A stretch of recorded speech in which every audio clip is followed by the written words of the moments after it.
মনে করেন একটা মানুষের হায়াত,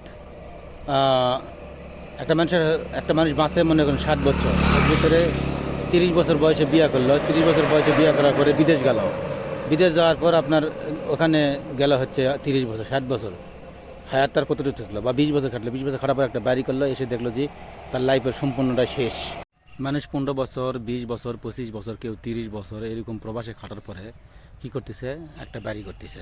ঠিক আছে, বর্তমান যুগে এটাই, জমি জমা এসব কিছু করা কিন্তু যাইতেছে না, মানে 20 বছর 30 বছর প্রবাসে খাটার পর একটা বাড়ি ঘর করতেছে ভালো রকম এইরাই। ঠিক আছে, দেশে থাকে এই পরিস্থিতিতে করা যাচ্ছে না, দেশের অবস্থা, যে জিনিসের দাম, হ্যাঁ, আবাদ ফসল করে আবাদ ফসলের লাভ নাই, বীজ কিনতে গেলে দাম বেশি, কীটনাশক দাম বেশি, কৃষক ফসল বেচার পরে আর দাম পায় না। এখন আমার কথা হচ্ছে এই এতদিন খাটার পরে একটা বাড়ি করা, ঠিক আছে, একটা মানুষ দেখেন যদি 30 বছর বিদেশ খাটায়, ধরেন সে 20 বছর বয়সে বিয়ে করলো, বিয়ে করার পরে সে বিদেশে গেল, একটা বাচ্চা নিল, নেওয়ার পরে বিদেশে গেল, যাওয়ার পরে হয়তো ছুটিতে 2 বছর 4 বছর পর পর আসে, এটাই হয়তো 2 মাস 4 মাসের।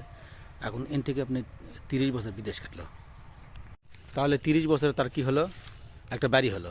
কিন্তু এখানে সে 20 বছর বা 25 বছর বয়সে গেছে, 30 বছর বিদেশ থাকছে, তাহলে গড়ে দেখেন, আপনি হিসাব করে দেখেন, হচ্ছে তার বয়স হয় দাঁড়ালো 50 বছর। এখন 50 বছর বয়সে মাথার চুলদারি পাকে বৃদ্ধ বয়সে দেশে আসলো, দেশে আসার পরে কি করবে?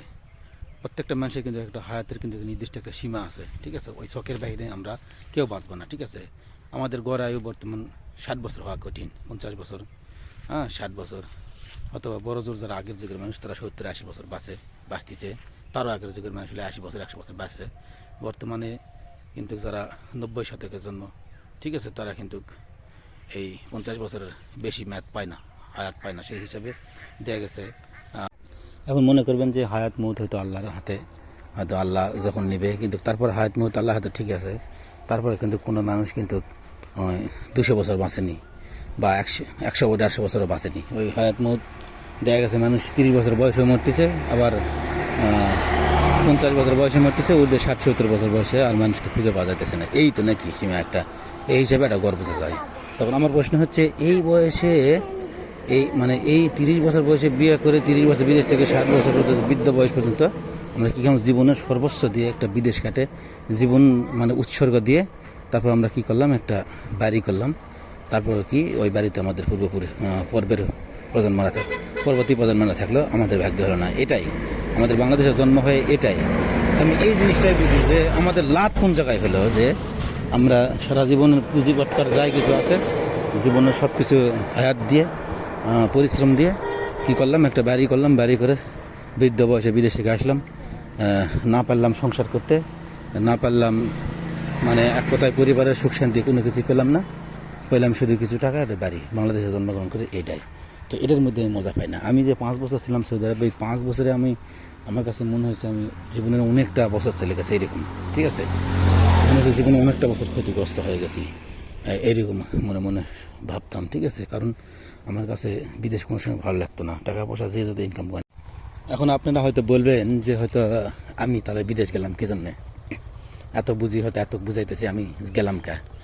আসলে আমি যাইতে না চাইলেও যাইতে হয় পরিবারের চাপে। হয়তো আমার বিদেশ ভালো লাগে না, কিন্তু পরিবারের লোকেরা ছাড়ে না, কারণ টাকা পয়সা, ঠিক আছে, টাকা পয়সা দরকার, বাড়ি গাড়ি দরকার, এই স্বপ্ন আমার ভিতরে না থাকলেও আমার পরিবারের লোকের ভিতরে আছে।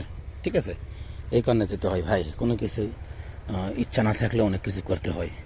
হয়তো বিদেশ করতেছি, কিন্তু হয়তো নিজের ইচ্ছা ছাড়াও পরিবারের ইচ্ছার উপরে করতেছি, কিন্তু মেন জিনিসটা বুঝাইতেছি যে আমাদের ভালো লাগে না বিদেশ। ঠিক আছে, যারা প্রবাসী থাকে কাউরে বিদেশ ভালো লাগে না, তখন প্রবাস জীবনটা আসলে অনেক কষ্টের জীবন।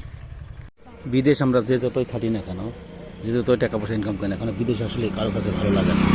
বিদেশের জীবনটা, প্রবাসের জীবনটা আসলে ভালো না। ঠিক আছে, প্রবাসের জীবনটা কষ্টের জীবন। তো এই জীবন কারো না আসুক, সবাই সুখে থাক, দেশে কোনো কিছু করে চলতে পারলে এটা অনেক ভালো আমার কাছে মনে হয়। এটা তো আপনারা দোয়া করবেন যাতে দেশে কোনো কিছু করতে পারি, এটা আগে থেকেই বলি, এখনও বলছি। ঠিক আছে, দেশে এই আসছি, এখনও বেকার আছি, কোনো কিছু করতে পারতেছি না। তো ইনশাল্লাহ যদি আল্লাহ সহায় রাখে তাহলে অবশ্যই কোনো কিছু করব, এবং দেশে যারা ডাল ভাত রোজগার করে চলার চেষ্টা করবো। তো সবাই ভালো থাকবেন, সুস্থ থাকবেন। আসসালামু আলাইকুম।